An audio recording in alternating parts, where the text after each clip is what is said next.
नमस्कार, आकाशवाणी देहरादून से प्रस्तुत हैं प्रादेशिक समाचार। पहले मुख्य समाचार। मुख्यमंत्री पुष्कर सिंह धामी ने ऐपण कला को देश दुनिया तक पहुंचाने के लिए सामूहिक प्रयास की जरूरत पर दिया जोर। लोगों से दीपावली तक ऐपण को हर घर का हिस्सा बनाने का किया आह्वान। प्रदेश के मैदानी व पर्वतीय क्षेत्रों में बारिश जारी, राज्य के ऊंचाई वाले हिस्सों में बर्फबारी से ठंड बढ़ी। महिला अधिकारिता एवं बाल विकास विभाग ने पर्यवेक्षक पद के लिए 150 आंगनबाड़ी और 17 मिनी आंगनबाड़ी कार्यकर्ताओं के चयन की प्रक्रिया पूरी कर ली है। और नवरात्र के दूसरे दिन आज प्रदेश के मंदिरों में देवी दुर्गा के दूसरे स्वरूप मां ब्रह्मचारिणी की पूजा अर्चना की जा रही है।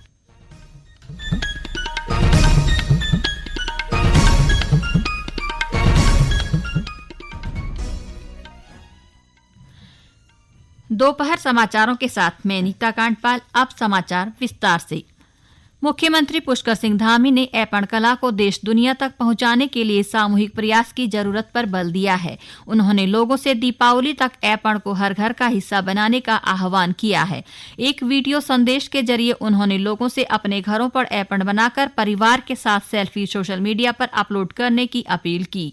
देहरादून स्थित संस्कृति साहित्य एवं कला परिषद में 12 नवंबर तक प्रदेश में ऐपण महोत्सव मना रहा है।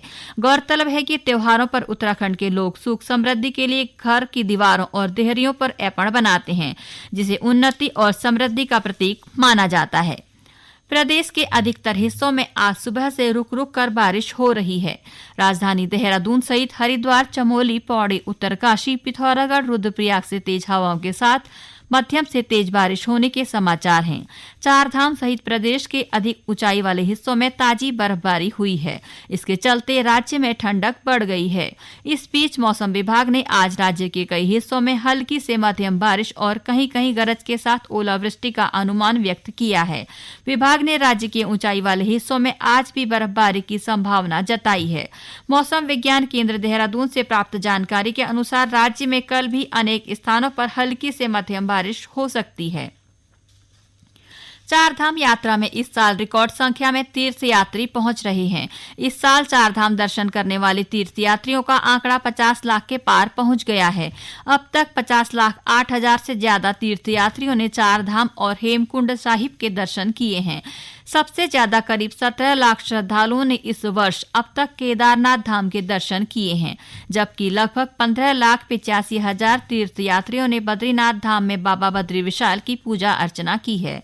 वहीं गंगोत्री में अब तक 8.5 लाख, जबकि यमुनोत्री में 6,93,000 से ज्यादा श्रद्धालु तीर्थयात्रा के लिए पहुंचे हैं। वहीं हेमकुंड साहिब में इस वर्ष 1,77,000 से ज्यादा श्रद्धालुओं ने मत्था टेका। हालांकि यहां के कपाट शीतकाल के लिए बंद कर दिए गए हैं। इस बीच चारधाम में कल से बर्फबारी हो रही है, जिसके चलते यहां तापमान में उल्लेखनीय गिरावट दर्ज की गई है। तीर्थयात्रियों की सुविधा के लिए शासन प्रशासन ने अलाव, गर्म पानी सहित सभी मूलभूत सुविधाओं को दुरुस्त रखा है। केंद्रीय रक्षा एवं पर्यटन राज्य मंत्री अजय भट्ट ने हल्द्वानी के गोरापड़ाव में रक्षा जैव ऊर्जा अनुसंधान संस्थान DRDO परिसर में आयोजित किसान जवान विज्ञान मेले में हिस्सा लिया। इस दौरान उन्होंने अनुसंधान केंद्र का शुभारंभ किया। कार्यक्रम में किसानों को विभिन्न स्टॉलों के माध्यम से खेती की नई तकनीक और सौर ऊर्जा के बारे में जानकारी दी गई। इस मौके पर श्री अजय भट्ट ने कहा कि इस केंद्र में विभिन्न अनुसंधान किए जा रहे हैं। उन्होंने कहा कि केंद्र के माध्यम से सीमांत किसानों से लेकर जवानों तक कृषि उपज पहुंच रही है। उन्होंने कहा कि भविष्य में किसानों को इन अनुसंधानों का लाभ मिलेगा।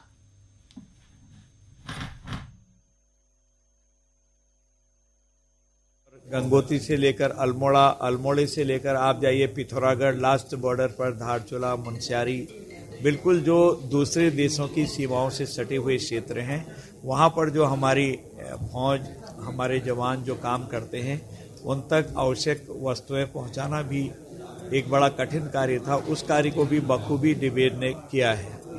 अब तो हम काफ़ी बढ़ गए हैं। रक्षा क्षेत्र में आज हमारे अनुसंधान हो रहे हैं, एक से एक अनुसंधान हो के आज हम विश्व के सामने अपने जो उत्पाद हैं उनको रख रहे हैं।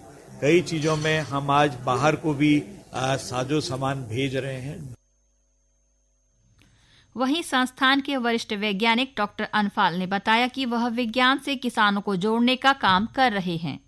ये समाचार आकाशवाणी के देहरादून केंद्र से प्रसारित किए जा रहे हैं। ताजा समाचार के लिए आप हमारे फेसबुक पेज आकाशवाणी समाचार उत्तराखंड और ट्विटर हैंडल @AIRnews_DDN को फॉलो कर सकते हैं। ये समाचार यूट्यूब चैनल आकाशवाणी समाचार उत्तराखंड को सब्सक्राइब कर सुने जा सकते हैं। साथ ही ये समाचार आकाशवाणी की वेबसाइट www.newsonair.gov.in/उत्तराखंड पर भी उपलब्ध हैं। महिला अधिकारिता एवं बाल विकास विभाग ने पर्यवेक्षक पद के लिए 150 आंगनबाड़ी और 17 मिनी आंगनबाड़ी कार्यकर्ताओं के चयन की प्रक्रिया पूरी कर ली है। चयनित अभ्यर्थियों को मुख्यमंत्री पुष्कर सिंह धामी 22 अक्टूबर को नियुक्ति पत्र सौंपेंगे। युवा कल्याण एवं बाल विकास मंत्री रेखा आर्या ने बताया कि विभाग में अभी 171 आंगनबाड़ी कार्यकर्ताओं के पद रिक्त हैं, जिन पर जल्द नियुक्ति प्रक्रिया शुरू की जाएगी। उन्होंने कहा कि आंगनबाड़ी कार्यकर्ताओं के योगदान को देखते हुए प्रदेश सरकार लगातार उनके विकास और कल्याण के लिए कार्य कर रही है। मुख्यमंत्री पुष्कर सिंह धामी दिसंबर महीने में देहरादून में आयोजित होने वाले उत्तराखंड वैश्विक निवेशक सम्मेलन में निवेशकों को आमंत्रित करने के लिए एक उच्च स्तरीय दल के साथ आज संयुक्त अरब अमीरात की 3 दिवसीय यात्रा पर रवाना हो रहे हैं। मुख्यमंत्री कल दुबई में कई औद्योगिक समूहों के साथ B2G बैठक करेंगे और शाम को एक रोड शो में हिस्सा लेंगे। आबू धाबी में 18 अक्टूबर को Shri Dhami Abu Dhabi chamber of commerce के साथ बैठक करने के अलावा मुख्यमंत्री institute of chartered accountants of India के सेमिनार को भी संबोधित करेंगे।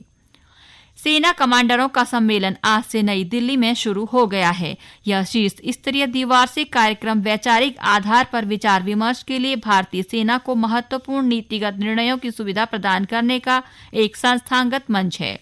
5 दिवसीय सम्मेलन के दौरान सेना कमांडर और अन्य वरिष्ठ पदाधिकारी पहले दिन वर्चुअल माध्यम से बैठक कर रहे हैं। इसके बाद शेष विचार विमर्श व्यक्तिगत प्रारूप में आयोजित किया जाएगा। रक्षा मंत्रालय ने कहा है कि शीर्ष नेतृत्व भारतीय सेना की परिचालन तैयारियों की समीक्षा के अलावा वर्तमान और उभरते सुरक्षा परिदृश्यों पर विचार मंथन करेगा। कमांडरों का सम्मेलन अपने व्यापक क्षेत्र के साथ यह सुनिश्चित करता है कि भारतीय सेना प्रगतिशील, अग्रगामी, अनुकूलित और भविष्य के लिए तैयार रहे। प्रदेश भर में शक्ति आराधना का पर्व नवरात्रि पूरे उत्साह के साथ मनाया जा रहा है। नवरात्रि के दूसरे दिन आज श्रद्धालु देवी दुर्गा के दूसरे स्वरूप मां ब्रह्मचारिणी की पूजा अर्चना कर रहे हैं। हरिद्वार जिले के चंडी व मनसा देवी मंदिर, रुद्रप्रयाग जिले के सिद्धपीठ काली मठ में ठंड होने के बावजूद दर्शनों के लिए आज दूसरे दिन भी श्रद्धालुओं की भीड़ जुटी रही। पौड़ी जिले में स्थित धारी देवी, टिहरी जिले के चंद्रबनी और सुरगंडा देवी, चमोली के जोशीमठ नरसिंह मंदिर, नैनीताल के नैना देवी, अल्मोड़ा के नंदा देवी, उत्तरकाशी के शक्ति मंदिर सहित अन्य मंदिरों में नवरात्र पर विशेष अनुष्ठान किए जा रहे हैं। नवरात्र पर मंदिरों को विशेष तरीके से सजाया गया है। इस दौरान स्थानीय प्रशासन ने श्रद्धालुओं की सुरक्षा के कड़े इंतजाम किए हैं। और अब संक्षिप्त में समाचार। शीतकाल के लिए श्री बद्रीनाथ धाम के कपाट बंद होने की तिथि आगामी 24 अक्टूबर को विजयादशमी पर्व के दिन तय की जाएगी, जबकि केदारनाथ धाम के कपाट भैया दूज पर्व पर 15 नवंबर को शीतकाल के लिए बंद किए जाएंगे। उत्तराखंड निकाय कर्मचारी संयुक्त मोर्चा के प्रतिनिधियों ने कर्मचारी की विभिन्न समस्याओं के समाधान को शहरी विकास मंत्री प्रेमचंद्र अग्रवाल से मुलाकात कर उन्हें ज्ञापन सौंपा। खेल एवं युवा कल्याण मंत्री रेखा आर्य आज दोपहर बाद विधानसभा सभागार कक्ष में खेल महाकुंभ को लेकर बैठक करेंगी। बैठक में युवा कल्याण और शिक्षा विभाग के अधिकारी मौजूद रहेंगे। अंत में मुख्य समाचार एक बार फिर।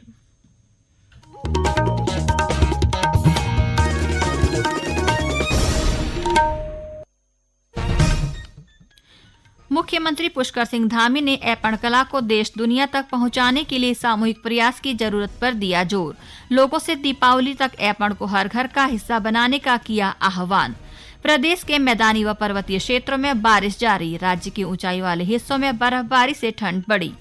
महिला अधिकारिता एवं बाल विकास विभाग ने पर्यवेक्षक पद के लिए 150 आंगनबाड़ी और 17 मिनी आंगनबाड़ी कार्यकर्ताओं के चयन की प्रक्रिया पूरी कर ली है।